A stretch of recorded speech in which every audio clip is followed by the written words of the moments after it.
Gold trusted gold buyers తాకట్టులో ఉన్న బంగారాన్ని విడిపించి ఈ రోజు ఉన్న మార్కెట్ ధరకే కొనబడును. మరిన్ని వివరాలకు సంప్రదించండి 7771077720. భవానీపురం 41వ డివిజన్కి సంబంధించినటువంటి స్వాతి గ్రాంబే రోడ్లో చిట్టి ఇడ్లీ టిఫిన్ సెంటర్ ఇది రోడ్డు మీద వ్యాపారం. శివ అయినటువంటి వ్యక్తి ఈ స్థల యజమానితో మాట్లాడి నెల అద్దె కూడా కడతా ఉన్నారు.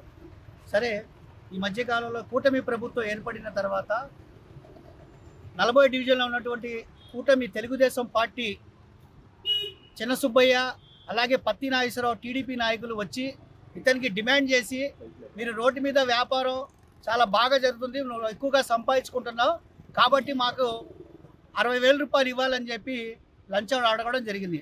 మేము ఇవ్వలేను, నేను అంత ఇవ్వలేనని చెప్తే రాత్రికి రాత్రే క్రేన్ సహాయంతో తీసుకొచ్చి ఇక్కడ ఉన్నటువంటి చిట్టి ఇడ్లీ టిఫిన్ సెంటర్కి సంబంధించినటువంటి వస్తు సామాగ్రి పక్కన అక్కడ ఆర్ఆర్ దర్బార్ హోటల్ పక్కన తీసుకెళ్ళి పడేశారు, రోడ్డు మీద వేశారు.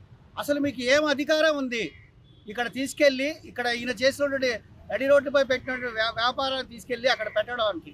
అంటే కూటమి ప్రభుత్వం మాకు అండదండలు ఉన్నాయి, మాకు ఇక్కడ ఎమ్మెల్యే కూడా ఉన్నారు, ఏం చేసినా మాకు ఎవరు అడిగేవాళ్ళు లేడు, మాకు మేమే అన్నట్టు సాటిగా ఉన్నారు.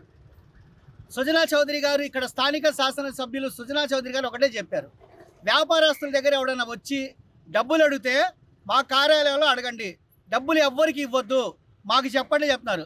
అయ్యా ఎమ్మెల్యే సుజనా చౌదరి గారు, ఆ చిన్న సుబ్బయ్య గారికి, తెలుగుదేశం పార్టీ నాయకుడు చిన్న సుబ్బయ్య గారికి, అలాగే పత్తి నాగేశ్వరరావు గారికి డబ్బులు లేవనుకుంటా, మీరు ఇస్తే బాగుంటుందని చెప్పి ఎంసీపీ పార్టీగా మీ ద్వారా మేము చెప్తా ఉన్నాం. అలాగే ఇక్కడ ఈయనకి జరిగిన అన్యాయంపై స్థానిక భవానీపురం పోలీస్ స్టేషన్లో కంప్లైంట్ ఇవ్వడం జరిగింది. మరి కూటమి నాయకులు అని చెప్పి, అధికార పార్టీ నాయకులు అని చెప్పి మీరు వాళ్ళపై చర్య తీసుకుంటారో లేదో మాకు తెలియదు, కానీ మీరు వాళ్ళని తక్షణమే పిలిపించి మాట్లాడి రౌడీయిజం గూండాయిజం చేసినటువంటి చిన్న సుబ్బయ్య అలాగే ఈయన పత్తిసీనుపై క్రిమినల్ చర్యలు తీసుకోవాలని చెప్పి ఎంసీపీఐగా మీ ద్వారా కోరుతున్నాం. అలాగే శివకి న్యాయం జరగాలని చెప్పి పొట్ట తిప్పల కోసం టిఫిన్ సెంటర్ పెట్టిన వాళ్ళపై పొట్ట తిప్పల అన్ని కూడా బతికించాలని చెప్పి మీ ద్వారా కోరుతాం. చిట్టిడ్లు పెట్టుకున్నాను సార్, వ్యాపారం పెట్టుకున్నాను. ఈ సంవత్సరం నుంచి ప్రతి పెట్టినందుకు స్థలం పెట్టినందుకు ఓనర్కి 9,000 రూపాయలు రెంట్ అను, 3,000 రూపాయలు కరెంట్ బిల్, మొత్తం 12,000 ఇస్తున్నానండి. వ్యాపారం పెరిగినప్పటి నుంచి అటు పక్కన ఒక షాపుల తోలుతో రోజు నాతో గొడవ పడుతున్నారు. ఈ గొడవ ప్రకారం ఏమైందో రోజు స్టేషన్ దగ్గరికి వెళ్ళాం. అక్కడ సిఐ గారు జాగ్రత్తగా చేసుకోండి, గొడవలు పడవద్దని చెప్పేసి చెప్పారు.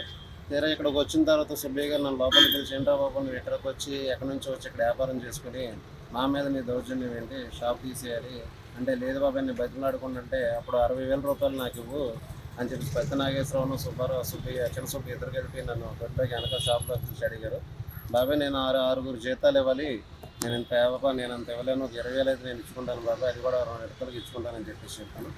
అంత కాదు వ్యాపారం బాగానే జరుగుతుంది, నువ్వు చేసుకోవాలి, లేదన్నా కానీ తీసేస్తామని చెప్పేసి అన్నారు. నేను ఇంత ఇవ్వలేనని చెప్పేసి నేను సైలెంట్ అయిపోయాను. అనుకున్నట్టుగానే నిన్న 11 గంటలకి క్రేన్ తీసుకొచ్చి వాళ్ళు తీసుకెళ్ళిపోయారు. నేను తీసుకొని పక్కనే ఉండి చూసి రోడ్డు అటువైపు నేను చూసి ఏం చేయలేకపోయాను. నేను ఒక్కనే వచ్చి నేను ఎక్కడ ఏం చేస్తానన్న భయంతో. కాబట్టి నేను ఇది తీసుకెళ్ళి నేను స్టేషన్లో కంప్లైంట్ ఇచ్చాను. నాకు సరైన న్యాయం జరగాలని పోలీసు వారిని మీ ఛానల్ ద్వారా అడుగుతాను. తెలుగులో ఫాస్టెస్ట్ న్యూస్ ఇప్పుడు కొత్త అవతారంలో 5 సెకండ్లోనే పూర్తి వార్తా సమాచారం మీ చేతిలో. సోషల్ మీడియా ట్రెండ్స్ మీ కళ్ళ ముందుకే live TV and voice search ఆప్షన్స్తో ఇప్పుడే డౌన్లోడ్ చేయండి. యాప్ లింక్ డిస్క్రిప్షన్లో ఉంది.